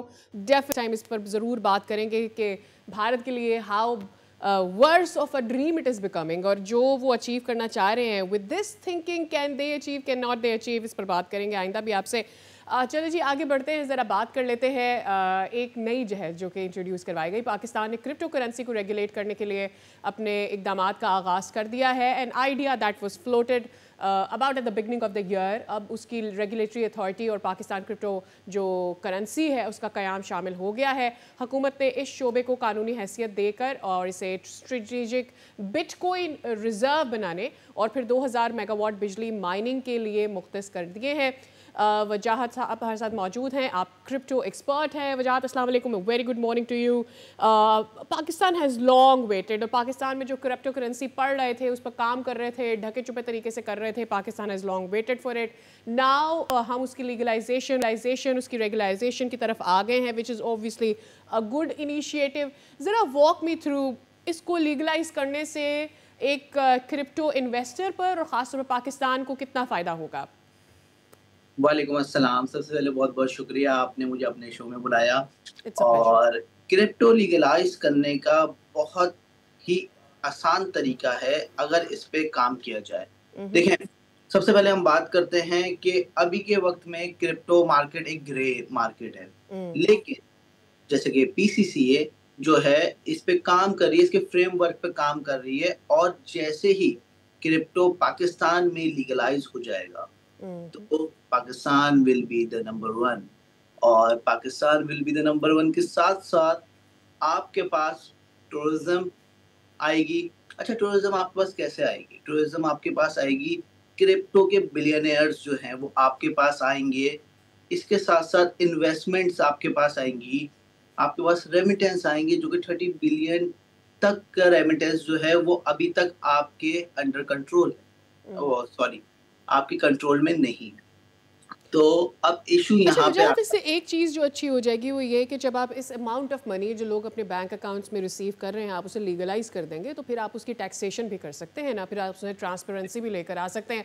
Pakistan का एक बड़ा चैलेंज ये है कि बहुत सारा रेवेन्यू जो लोग जनरेट करते हैं वो ट्रांसपेरेंट नहीं है, वो ऑन बोर्ड नहीं है, वो हमारे रिकॉर्ड्स में नहीं होता और वो हमारी इकॉनमी में शामिल नहीं हो पाता। जैसे ही ये अमाउंट आपके इकोनॉमी में शामिल हो जाएगी, आपका पाकिस्तान जो है वो इतनी तरक्की करेगा कि आपकी सोच है। अच्छा, इसी के साथ साथ आपके पास यहाँ पे एजुकेशन सेक्टर्स पे भी बहुत काम मिल सकता है आपको। क्रिप्टो यूनिवर्सिटीज बन सकती है, क्रिप्टो एकेडमिक्स पे इतना काम हो सकता है, आपके पास आईटी की जॉब्स आ सकती हैं, आपके पास इतना स्पेस है ना, इतना स्पेस है कि अगर आप क्रिप्टो पे काम करते हैं, क्रिप्टो को लीगलाइज प्रॉपरली करते हैं, फ्रेमवर्क प्रॉपर तैयार हो जाता है, तो आप आगे आने वाले पूरी दुनिया में एक क्रिप्टो हब बन सकते हैं। अच्छा, looking at Pakistan's way of delivering things और पाकिस्तान की पॉलिसीज भी अगर हम देखते हैं, कोई भी नई चीज़ अगर इनिशिएट होती है, बीइंग अ क्रिप्टो एक्सपर्ट, मुझे ये बताएं कि कौन से ऐसे चैलेंजेस हो सकते हैं इसकी रेगुलराइजेशन के बाद जिनको हमें अपफ्रंट सॉर्ट आउट करना होगा हमारी हुकूमत को? अभी जो इश्यूज क्रिएट हो रहे हैं वो इश्यूज तो बेसिकली क्रिएट हो रहे हैं जो प्लेटफॉर्म्स हैं, उन प्लेटफॉर्म्स की लाइसेंसिंग होगी। एक दफ़ा उन प्लेटफॉर्म्स की लाइसेंस हो गए, उसके बाद फिर चीज़ें आसान हो सकती हैं, लेकिन अभी के वक्त में मल्टीपल प्लेटफॉर्म्स आए हुए हैं जिन्होंने एप्लीकेशंस अपनी दी हुई हैं पीसीसी को कि हमें भी रेगुलाइज करें, हमें भी लीगलाइज करें, लेकिन अभी उनकी स्क्रूटनी होनी है। स्क्रूटनी के साथ साथ देखना है कि कौन सा प्लेटफॉर्म लेजिट है जिसको आप आगे मौका दे सकते हैं। और एट द सेम टाइम वो हर शख्स जो कि क्रिप्टो कर रहा है उसका रजिस्टर होना भी, I think it is going to be important. बहुत ज़रूरी है, बहुत ज़रूरी है, रजिस्टर्ड होना बहुत ज़रूरी है, क्योंकि गवर्नमेंट, हमारी लीगल बॉडीज को पता होना चाहिए कि कौन कौन क्रिप्टो कर रहा है, और इससे आपके पास बेतहाशा टैक्सेशन आ सकती है। और टैक्सेशन के साथ साथ आपके, देखें, बीइंग अ मुस्लिम हमें टैक्स देना चाहिए, और बीइंग अ मुस्लिम हमें चाहिए कि हम आगे जो है, अब लोग जो है ना, लोगों के साथ मसला ये आता है, लोग टेक्नोलॉजी से डरते हैं। टेक्नोलॉजी से डरना नहीं चाहिए, टेक्नोलॉजी को अडेप्ट करना चाहिए, टेक्नोलॉजी को समझे। और अब लोग, जिन लोगों को नहीं समझ में आता, वो कुछ लोग बोलते हैं टेक्नोलॉजी से जो डरते हैं वो बोलते हैं ये हराम है, ये हलाल है, ये हराम है, ये हलाल है। अब इन चीज़ों में नहीं। पाकिस्तान का एक बड़ा मसला ये है कि हम हर चीज़ में लेट एंटर होते हैं। हम हर चीज़ को, पर जब दुनिया उसमें आगे बढ़ जाती है तब हम उसे फॉलो करते हैं, तब उसमें स्पेस कम रह जाती है। चाहे फिर वो देखें सोशल मीडिया हो, चाहे वो न्यूज़ मीडियम हो, चाहे जनरल मीडिया हो, चाहे वो बैंकिंग हो, चाहे वो इस्लामिक बैंकिंग हो। हम हमेशा स्पोर्ट्स हो, हम नेशन एज अ नेशन हम लेट स्टेप इन करते हैं, उसकी वजह से हमें बड़ा नुकसान होता है। क्रिप्टो काफ़ी सारे मुल्कों में ऑलरेडी लीगलाइज हो चुकी है। अब तो बहुत सारे ऐसे मुल्क हैं जहाँ पर आप अपने क्रिप्टो को सेल एंड बाय कर सकते हैं। लाइक मैं अपने क्रिप्टो कार्ड दिखाकर कुछ बाय कर सकती हूँ, you know, I don't have to go for money payments as well. लेकिन अभी हम वहाँ पर नहीं पहुँचे, अभी हमें रेगुलराइज करना है। तो क्या मैसेज आप देना चाहेंगे for the government as well कि इसको कितना जल्दी हो जाना चाहिए? जितना जल्दी हो सके उतना जल्दी गवर्नमेंट को इसको रेगुलाइज करना चाहिए, लीगलाइज करना चाहिए, क्योंकि अगर आपने आने वाले 6 महीने में इसको लीगलाइज नहीं करा तो आगे बहुत सारे मुल्क हैं, जैसे कि इंडिया की अगर हम बात करी जाए, जो हमारा जो राइवल है India, as soon as possible within 8 month crypto को लीगलाइज करने जा रहा है। ये एक हिडन न्यूज़ है जो कि अब किसी को नहीं पता, लेकिन विद इन 8 मंथ आप देखने वाली हैं कि इंडिया जो है क्रिप्टो को लीगलाइज करेगा। अब बात आती है पाकिस्तान की कि पाकिस्तान आज करेगा, कल करेगा या कब करेगा। जैसा कि बिलाल बिन साकिब जो है इस पे लगे हुए हैं कि ये एज सून एज पॉसिबल ये हो जाए, क्योंकि इसमें एक दफ़ा क्रिप्टो लीगलाइज हो गए तो जो हवाला हुंडी वाले सिनेरियोस चल रहे हैं, जो अमाउंट जो है वो ब्लैक में जा रही है, वहाँ पे भी जो है गवर्नमेंट उसको रोक सकती है, गवर्नमेंट आगे अपना स्टेप ले सकती है। गवर्नमेंट के लिए यहाँ पे इतनी अपॉर्चुनिटीज हैं, जितने भी कर्जे हैं ये सारे कर्जे माफ हो सकते हैं आपके पास।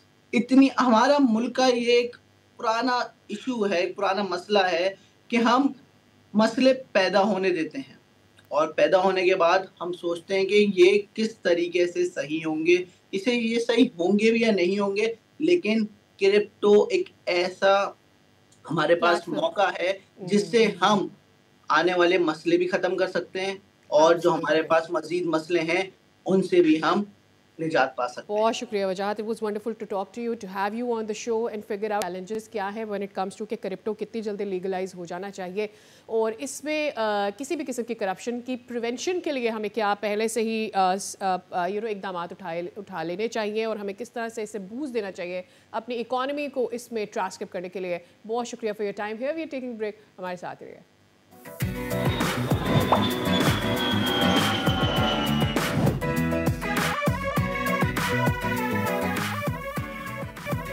Welcome back again. हमें डर था जब सैलाब आया था कि उसके बाद की जो आने वाली महंगाई है वो सब के लिए, ना सिर्फ फार्मर के लिए जिसकी ज़मीन है, जो कि डेयरी कर रहे हैं, जिनके कारोबार हैं, और एक आम आदमी, मेरे जैसा आम आदमी, फैसल जैसा आम आदमी, उसके बजट पे कितना असर पड़ने वाला है। और वही हुआ जिसका हमें डर था, क्योंकि डेयरी फार्मर्स ये कह रहे हैं कि जो सैलाब की सूरत हाल हुई है उसके बाद जो इस वक्त हम देख रहे हैं, दूध की कीमत फौरी तौर पर 50 रुपये फ़ी लीटर इजाफे का मुतालबा कर दिया गया है। अब 1 अक्टूबर से नई कीमतों का नोटिफिकेशन अगर जारी नहीं किया जाता, वज़ीर आला हाउस सिंध के सामने एहतजाज की धमकी भी दे दी गई है। और कराची जो प्रेस क्लब है वहाँ पर प्रेस कॉन्फ्रेंस में डेयरी इंडस्ट्री के रहनुमाओं ने कहा कि सैलाब ने जानवरों के चारे की सप्लाई को शदीद तरीके से मुतासर किया। शबीर डार साहब हमारे साथ मौजूद है, आप तर्जुमान हैं डेयरी कैटल फार्मर्स एसोसिएशन के। Very honour to have you on the show. लेकिन बताएं ज़रा Faisal, what we expecting this के ये होने जा रहा है? हम ये मतलब कि हमारे सामने जो मनाजर थे सैलाब के बड़े ख़तरनाक थे डॉक्टर साहब, भैंसें बह गई उसमें और बड़ा हुआ। सबसे पहले कितना नुकसान हुआ ये शुक्रिया अदा करता हूँ बोल टीवी का। देखिए, नुकसान तो सैलाब आने की वजह से लोगों के काफ़ी नुकसान हुआ है, घरों का नुकसान हुआ है, ज़मीन का। जैसे कि फसल आने वाली थी, अभी चावल आने वाला था, तो चावल की काफ़ी चीज़ें जो हैं वो डेयरी सेक्टर में जो है ना वो डाली जाती हैं, तो वो तो उम्मीद नहीं है कि चावल तो बचा होगा पंजाब में। उसके अलावा जैसे भूसा था, भूसा भी लोगों का काफ़ी ख़राब हो गया है। भूसा 600 प्लस मार्केट चल रही थी, इस टाइम 1100 रुपये फ़ी मन चल रहा है। तो जानवरों को हमने तो खिलाना है, जानवर तो खाएँगे। राशन जैसे गंदम थी, गंदम भी ख़राब होगी, काफ़ी हो गई, तो गंदम भी महंगी हो गई। तो गंदम पहले 65 रुपये 70 रुपये पर केजी चल रही थी। जो हमने ऑब्वियसली हम हर दिन रिपोर्ट कर रहे थे सैलाब के हवाले से, हमें ये पता चला था कि सिंध में उतना नुकसान नहीं होगा। अब मुझे ये बताएं कि ये जो नुकसान हुआ है सिंध में, अगर नुकसान हुआ है तो ये जो फौरी तौर पर सारा स्टॉक था ये ज़ाया हो गया, क्या हुआ? देखिए, कुछ स्टॉक ज़ाया भी हुआ है, लेकिन कुछ जो बड़े इन्वेस्टर हैं उनकी भी खामियां हैं। वो अपना जो है ना स्टॉक होल्ड कर लेते हैं, वो मार्केट में देते नहीं है। अब हम तो जानवर को जो है ना वो खुराक तो देनी है, जानवर को तो किसी भी तरीके से हमने खुराक देनी है। वो तो सैलाब में अभी आपको किस दाम पे चारा मिल रहा है? इस टाइम तो बहुत महंगा मिल रहा है। भूसा जो है वो 600 प्लस मार्केट थी, 1100 रुपए फी मन मिल रहा है, डबल हो गया भूसा, तकरीबन डबल हो गया। तो बारिशों से पहले आप लोग के 650 रुपए, 650 रुपए स्टोर्ड है। आपको लगता है ज्यादा से ज्यादा जो है और भूसा तो खराब हुआ है सैलाब में, सैलाब की वजह से भूसा खराब हो जाता है, पानी बर्दाश्त, जी बारिश का भी मौसम था, बस भूसा तो सैलाब की वजह से। फिर उसके अलावा जो है ना एक और बड़ा इशू हुआ है, तकरीबन 6-7 महीने पहले फैक्ट्रियों में, कराची की फैक्ट्रियों में भूसा जलाया जा रहा था। तो मैंने लेटर लिखा कमिश्नर कराची साहब को, और हमने बोला कि ये आने वाले टाइम में भैंसों की मेन खुराक है, जो एक जानवर है, एक गाय भैंस, वो तकरीबन 6-7 kg जो है ना 24 घंटे में जो है ना वो उसकी खुराक है। तो हमने लेटर लिखा, 2 दफ़ा नहीं 3 दफ़ा लिखा कमिश्नर कराची को कि इनके खिलाफ कानूनी कार्रवाई की जाए, क्योंकि फैक्ट्रियां जो है ना वो उनका जलाने का जो मवाद होता है वो कुछ और होता है। वो भूसा जला रही थी, 100-100, 200 गाड़ियाँ भूसा जला रही थी कराची के अंदर और नूरियाबाद के अंदर, हब चौकी के अंदर। तो हमने कमिश्नर साहब से रिक्वेस्ट की कि क्यों जला रहे थे? अपने जलाने के इस्तेमाल में वो लेके आते हैं, क्योंकि ये जानवरों की खुराक है। ये जानवरों की खुराक अगर आप जलाएंगे तो आने वाले टाइम में तो आपको 2000 खरीद के जलाया होगा ना मुफ्त में। तो लेकिन खुराक है ना, जो खाने की चीज है, आप जैसे इंसान अब ये चारा है, हमारे जानवरों की वो खुराक है, वो जलाने के लिए नहीं है, जलाने के लिए और भी बहुत सी चीजें हैं। तो फैक्ट्रियों वालों का, हमारा जो लाइफ स्टॉक है ये जो रीढ़ की हड्डी है पाकिस्तान की मईशत की, तो इसको जलाने के लिए तो नहीं बनाया गया, ये खुराक है जानवरों की, ये एक्सपोर्ट भी होता है। जो अपनी एनर्जी रिसोर्सेज को पूरा करने के लिए लकड़ी, कोयला उनको जला चाहिए, वो कुछ और आइटम थे, वो सस्ते आइटम जलाते थे। तो ये जब भूसा सस्ता हुआ तो इसमें डेयरी सेक्टर को फायदा था, डेयरी सेक्टर को फायदा था, 600 प्लस मार्केट थी इसकी, और दूध भी हमने वो तो एक एपिसोड हो गया। मुझे ये बताएं कि अब ये तो एक चीज़ हो गई, हमारे सामने आ गई भाई, अब इसमें बहुत सारा किरदार उन लोगों का भी होगा कि जिन्होंने पीछे से स्टॉक भी किया हुआ, सारे फायदा उठाने वाले इसमें आएंगे। तो बजाय ये नहीं हो सकता कि अवाम पे डाल लें, क्योंकि at the end of the day मेरी जेब से जाएगा 50 रुपये के 100 रुपये कि जितने भी बढ़ाएं। हुकूमती नुमाइंदों से की बात हुई कि भाई ये सिचुएशन है, जब आप सबकी मदद कर रहे हैं तो हमारी इंडस्ट्री की भी मदद कर रहे हैं, सब्सिडी वगैरह दे दें। देखिए तकरीबन 16 महीने या 14 महीने पहले नोटिफिकेशन हुआ था, उसके बाद हमने रेट नहीं मांगा, हमने कमिश्नर साहब से रेट नहीं मांगा। काफ़ी मीटिंगें हमारी हुई, हमने लेटर ज़रूर लिखे, लेकिन हमने उनको बोला कि ठीक है हमारा सिस्टम चल रहा है, हमें रेट की ज़रूरत नहीं है। तो लेकिन गवर्नमेंट से हम क्या उम्मीद करें, गवर्नमेंट तो टैक्स पे टैक्स लगाई जा रही है। एक जानवर जो है कराची के अंदर जब इन होता है तो वो 900 रुपये एक जानवर के अलग टैक्स ले रहे हैं, 900 रुपये उसी जगह पे दूसरा टैक्स ले रहे हैं, 1800 रुपये फी जानवर पे टैक्स ले रहे हैं, 10,000 रुपया गाड़ी पे ले रहे हैं, वो 10,000 एक जगह पे ले रहे हैं, 10,000 दूसरी जगह पे ले रहे हैं। आप ये बताएं कि पूरे पाकिस्तान में कहीं भी ये टैक्स नहीं है, पूरे पाकिस्तान में कहीं नहीं है, एक ही गाड़ी की डबल पर्ची काटी जा रही है। अच्छा, पूरे पाकिस्तान में कहीं भी नहीं है, सिर्फ कराची के अंदर है। एक ही जिले के अंदर 2 टैक्स, 900 रुपये एक टैक्स, 900 रुपये दूसरा टैक्स। फार्मर किधर जाए? किस मद में लिया जा रहा है? सिर्फ एंट्री, ये एंट्री है, ये कीपिंग टैक्स है, और उसको जो है ना पहले ले रहा था गडाफ टाउन, और अभी नूरियाबाद के इलाके में जो इब्राहिम हैदरी टाउन है वो जबरदस्ती बैठ गया असले के साथ। अब फार्मर आता है, फार्मर से वो टैक्स ले रहे हैं, किस चीज का टैक्स ले रहे हैं? ये पहले हमने लेटर लिखे, बिल्कुल हमने लेटर लिखे, हर 15 दिन के बाद हम लेटर लिख रहे हैं, लेकिन कोई कार्रवाई नहीं हो रही। डीसी साहब के पास गए, उससे रिक्वेस्ट की है। ये टैक्स जो है ये शुरू हुआ था पहले, नेमतुल्लाह जब नाज़म थे कराची के, उस टाइम हुआ था, उनसे यही बात हुई थी। उन्होंने बोला जो ये पैसा जमा होगा ये डेयरी सेक्टर पे लगेगा, उनके इलाके के काम होंगे, तरक्याती काम होंगे। लेकिन तरक्याती काम तो क्या, और वैक्सीन भी मिलेगी, मेडिसिन मिलेगी जानवरों को, जानवरों जी उनको। बात को मेरे ख्याल से 2 दहाइयां तो गुजर गई। जी। तो अभी 2 दहाइयों में कितना काम हुआ? सर कुछ भी नहीं हुआ, आप जाके देखें, आप विजिट करें, लेकिन जानवरों की मेडिसिन भी नहीं मिलती। उसके अलावा जो है ना डबल टैक्स एक जिले में, 900 की एक जानवर की एक फीस है, 900 दूसरे की, एक ही जगह पे, एक ही टाउन, एक ही जिला मलीर है, जिला मलीर के अंदर जैसे आप एंट्री करेंगे, गडाफ टाउन भी उधर ले रहा है और इब्राहिम हैदरी टाउन भी उधर। अच्छा, ये प्रेशर के बाद आखिर में शबीर साहब मुझे ये बता दीजिए, कोई बातचीत हुई है कि या तो इसकी बातचीत हुई हो, और अगर तो हो गई उस पर भी कोई नतीजा नहीं हुआ, आवाम को आने वाले दिनों में दूध कितने रुपए किलो मिलने वाला है? सर देखें, हम नहीं चाहते कि आवाम के ऊपर बोझ पड़े। अगर हमें गवर्नमेंट रिलीफ दे, अगर भूसा हमें सस्ता जैसे हमने लेटर लिखे थे, गवर्नमेंट उसी टाइम कार्रवाई करती, हमें भूसा रेट टू रेट मिलता, जैसे था 600 प्लस 650 700 तक हमें मिल रहा था, तो हमने तो रेट का जो है ना वो वैसे 14 महीने 15 महीने पहले जो है एग्रीमेंट किया था कमिश्नर साहब ने कि मैं 2025 में जो है वो आपको रेट दूंगा, तो रेट तो हक है हमारा। अच्छा, कराची के अंदर सारी प्रोडक्ट आप देख लें, इंसान के जो खाने की चीज़ें, उसमें किसी चीज़ पे भी जो है ना रेट कमिश्नर साहब की लिस्ट के मुताबिक रेट नहीं चल रहा, सवाए दूध के। दूध जो नोटिफिकेशन है, नोटिफिकेशन के मुताबिक जो रेट लिखा हुआ है 220 रुपये, 220 रुपये ही चल रहा है, हर दुकान में 220 रुपये चल रहा है। मैं अंदाज़ा करूँ कि 250 से ऊपर जा सकता है। सर देखें, ये 250 कंफर्म नहीं है, ये 300 से ऊपर भी जा सकता है। जनाब, ये है सूरत हाल। हर घर की ज़रूरत जो है, हर बच्चे की, बड़े की, वो 300 से ऊपर जा सकता है। अल्लाह करे ना हो कोई मीटिंग शीटिंग हो, उस पर कोई मामला हो सके। एक ब्रेक ले रहे, उसके बाद दोबारा हाजिर होंगे। Stay with us.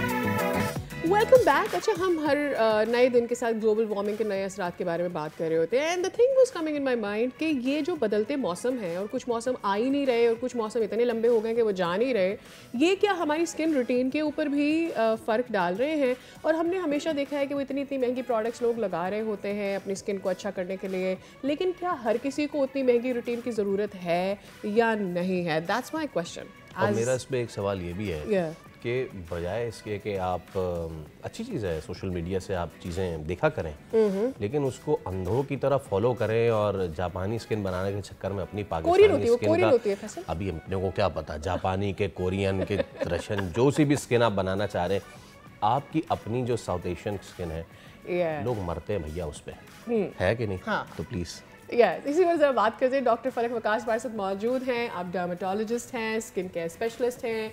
Very good morning to you ma'am. मेरे जहन में यही पहला सवाल आता है कि having a skin care routine is a luxury. हर प्रोडक्ट इतनी एक्सपेंसिव है। हमारी अम्मी ने बचपन में हमें एक क्रीम और एक वैसलीन या एक लाइक बाम से we spent all our lives, and they have spent all their lives, but weather change हो रहा है, मुझे समझ में आता है। हर कोई नहीं एक्सपेंसिव है रूटीन फॉलो कर सकता है। मुझे बताएं ना, मेरे चेंजिंग वेदर के साथ मेरी क्या बेसिक स्किन केयर रूटीन होनी चाहिए? सबसे पहले तो thank you so much for inviting me here.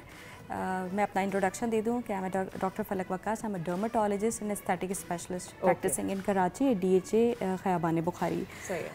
Skin care routine की जहाँ तक बात आती है, सबसे पहले तो आपको पता होना चाहिए कोई भी एक्सपेंसिव प्रोडक्ट बाय करने से पहले कि आपका स्किन टाइप क्या है। उसके लिए you should visit a dermatologist. वो प्रॉपर आपकी स्किन को एनालाइज करेंगे, एग्जामिनेशन के बाद वो आपको बताएंगे कि आपका स्किन टाइप क्या है। ये एक बड़ा आजकल ट्रेंड चला हुआ है कि लोग जो है सोशल मीडिया या ब्लॉगर्स की जो है स्किन केयर रूटीन को फॉलो करना शुरू कर देते हैं। ये बात आपने बहुत अच्छी की कि ब्लाइंडली फॉलो ना करें। कभी कभी ये होता है कि किसी की स्किन ड्राई है, ठीक है, और आपकी स्किन ऑयली है, आपने देखा जी ये स्नेल म्यूसिन बहुत अच्छा है और ये बहुत वर्ल्ड वाइड जो है इसकी हाइप है, तो क्यों ना मैं भी ट्राई कर लूँ। ऐसा होता है कि कभी कभी वो आपके मज़ीद पोर्स को क्लॉग कर देता है और आपकी एक्नी को भी एग्रीवेट कर देता है। तो डोंट डू दिस।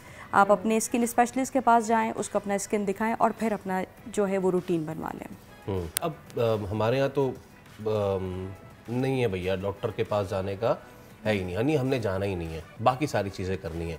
हम कितना नुकसान उठा रहे हैं, स्पेशली जो हमारे रीजन की स्किन है। स्किन हमेशा वेदर पैटर्न से मुताबिकत रखते हुए चलती है। अभी मैं चाहूँगा कि मैं टुंड्रा रीजन कैनेडियन टाइप कोई चीज़ कर लूँ या फिर मैं मज़ीद फार ईस्ट एशियन टाइप चीज़ कर लूँ, ये कितना ज़्यादा नुकसानदेह है हमारे लिए। बिल्कुल, हमें सबसे पहले ये बहुत अच्छी बात है कि वेदर के अकॉर्डिंग अपना होम केयर रूटीन रखना चाहिए। पिछले दिनों बहुत गर्मी थी, बहुत ह्यूमिड वेदर था। अब इतनी ह्यूमिडिटी में कोई इतना थिक मॉइस्चराइज़र लगा ले तो उसकी तो स्किन ख़राब होगी ना। या अगर अभी जो विंटर से स्टार्ट होने वाली है, ड्राई वेदर आ रहा है और उस वेदर के अंदर अगर कोई जेल बेस्ड मॉइस्चराइज़र लगाए जो बिल्कुल जिसकी कंसिस्टेंसी थिन होती है, थिन लेयर होती है, तो वो उसको काम नहीं करेगा और वो स्किन को ड्राई करता रहेगा। तो ये है कि ये बहुत ज़रूरी है कि आप अगेन अपने स्पेशलिस्ट के पास जाएं, वो आपको बताएगा कि आपको क्या करना चाहिए। राइट। एक चीज़ जो आजकल हम देखते हैं कि हाँ ठीक है, हम ब्लाइंडली फॉलो कर रहे हैं, बहुत सारे लोगों को मैंने देखा है, they just follow the bloggers and do whatever उनको समझ में आता है. But I have this question basic कि क्या हर किसी को that a layer of vitamin C, a layer of retinol, a layer of eye cream and everything की ज़रूरत होती है? वी सीन कोई 7 से 8 लेयरिंग करते हैं of routine and nights of routines की हम बात कर रहे होते हैं. आई मीन अगर मुझे अपनी स्किन को सही रखना है, ठीक है, every skin ages with the time, तो मुझे क्या करना है? What is the basic of a skin routine? ठीक है, basic skin care routine. Dry skin, there are 3 types of skin, dry, oily and combination. आपको अपना स्किन टाइप पता है कि अगर आपकी फेस पर बहुत ज़्यादा ऑयल आता है तो आप ऑयली स्किन के अकॉर्डिंग अपना स्किन केयर रूटीन बनाएंगे. अगर आपकी स्किन एक्नी प्रोन है, एक्नी है, तो आपने विटामिन सी को नहीं यूज़ करना, वो मज़ीद उसको जो है इरिटेट कर देगा. ठीक है, उसमें आप रेटिनॉल यूज़ करेंगे. अगर आपका स्किन बहुत ज़्यादा ड्राई है तो उसमें रेटिनॉल की सिलेक्शन आपकी बहुत पर्टिकुलर होनी चाहिए, क्योंकि वो भी आपकी स्किन को एक्सफोलिएट करके ड्राई करता है और आपको इरिटेट भी कर सकता है. ठीक है, तो जो आपने बेसिक स्किन के रूटीन लेयरिंग करना, इट्स गुड, क्योंकि विटामिन सी की अगर आपने बात की, एक बहुत पोटेंट एंटीऑक्सीडेंट है, बहुत सेफ़ है और आपकी स्किन में कोलेजन बनाने में भी हेल्प करता है. एंटी एजिंग भी रोल है, आपकी कॉम्प्लेक्शन को भी इन्हांस करता है and it's very good. Day time में आप लगा सकते हैं, बहुत अच्छी स्किन हो जाएगी. लेकिन अगेन आपने देखना है कि आपकी स्किन पे कोई एक्नी ना हो या रोजेशिया, या आपकी स्किन इस वक्त सेंसिटिव ना हो. ठीक है, आपने लो स्ट्रेंथ से स्टार्ट करके टॉप अप करके हाई स्ट्रेंथ की तरफ जाना होता है. रेटिनॉल का यूज़ बिल्कुल करना चाहिए. जैसे ही आप लेट 20s में पहुंचते हैं, एवरी ईयर आपका 1% कोलेजन डाउन होता है. तो रेटिनॉल क्या करता है कि उसको स्किन को उसकी रीजुवेनेटिव प्रॉपर्टीज़ होती है, जिसकी वजह से क्या होता है कि वो आपकी स्किन को एजिंग से प्रिवेंट करता है. तो रेटिनॉल तो हाईली रिकमेंडेड है. राइट, अब मुझे ये बताना, हम लोग का डाइट का है. अच्छा, एक तो डाइट चीज़, लेकिन उससे पहले हमने बहुत सारी बात की ना कि हम व्लॉगर्स और यूट्यूबर्स को भी सारी चीज़ें, इसमें एक और चीज़ है, अगर आपकी स्किन के साथ कुछ ऐसा है तो आधा लीमू काटें, उसमें खीरा लगाएं और थोड़ी सी लाल मिर्च लगा के मुंह पे मल लें, अपने आप को मैरिनेट करके ओवन में जबरदस्त हो जाएगा. ये जो घरेलू हकीमाना टोटके हैं, ये कितने ज़्यादा नुकसानदेह हैं. Don't do this. कभी नहीं मैं रिकमेंड करूँगी कि आप अपने फेस पे एक्सपेरिमेंट करें. लोग मलाई लगाते हैं. अब जी ऑयली स्किन है, एक्नी है मुंह पे, और मलाई लगा के मज़ीद उसको ऑक्लूड करके आप अपनी एक्नी को ख़राब कर देते हैं. बेसन लगा रहे हैं जी, उसमें हल्दी डाल के और पता नहीं क्या. No, don't do this, never do this. वो आपको उल्टा एक स्किन की कंडीशन है जिसको कहते हैं इरिटेंट कॉन्टैक्ट डर्मेटाइटिस. आपकी स्किन को मज़ीद रेड करवा के मज़ीद सेंसिटिव कर देता है. तो जितने आपको टोटके और एक्सपेरिमेंट, अनियन, प्याज, ऑयल जो है वो हेयर पे करें, लेकिन फेस के लिए मैं कभी रिकमेंड नहीं करूंगी कि आपने जो ये सब करना है. उसकी स्कैल्प को भी केयर करें, अपने सर के बालों की स्कैल्प का भी. अच्छा, एक मेरे ज़हन में आया था, everybody has a derma roller उनके घर पे. हर कोई सर पे माइक्रो नीडलिंग कर रहा है, मुंह पे माइक्रो नीडलिंग कर रहा है. हर रोलर है जैसे सड़क पे चला रहे हैं. इट्स लाइक बैक, कोई लॉजिक नहीं है, उसको मुंह पे रगड़ रहे हैं. ये कहाँ से आता है ये नॉलेज? एंड इवन हर किसी को ज़रूरत है? नहीं, ज़रूरी नहीं है कि हर किसी को ज़रूरत है. माइक्रो नीडलिंग करवा दे. Micro derma roller is a good thing, लेकिन देखें उसमें ये होता है कि इन्फेक्शन के चांसेस बहुत ज़्यादा होते हैं. कि आप घर पे सेप्टिक मेयर जो है वो कितने सेप्टिक मेयर कितने फॉलो कर रहे हैं. कि अगर आपकी प्रॉपर जो है आपने उसको सैनिटाइज नहीं रखा है तो वो तो जाहिर है और हर डायरेक्शन में चल रहा है. वो डायरेक्शन में ठीक है, वो they can use. It doesn't damage skin. नहीं, लेकिन डिपेंड करता है कि वो कितना ज़्यादा उसको रिपीट कर रहे हैं, कितना फ्रीक्वेंसी के साथ कर रहे हैं. ठीक है, और जो है मैं कभी रिकमेंड नहीं करूँगी कि घर पे इस किस्म के प्रोसीजर्स आप करें. वो उल्टा मजीद ख़राब करेगा. जनाब, आपसे इजाज़त लेने का वक्त हो जाता है. आपसे कल फिर मुलाकात होगी. रखते अपना ख्याल. अल्लाह हाफ़िज़.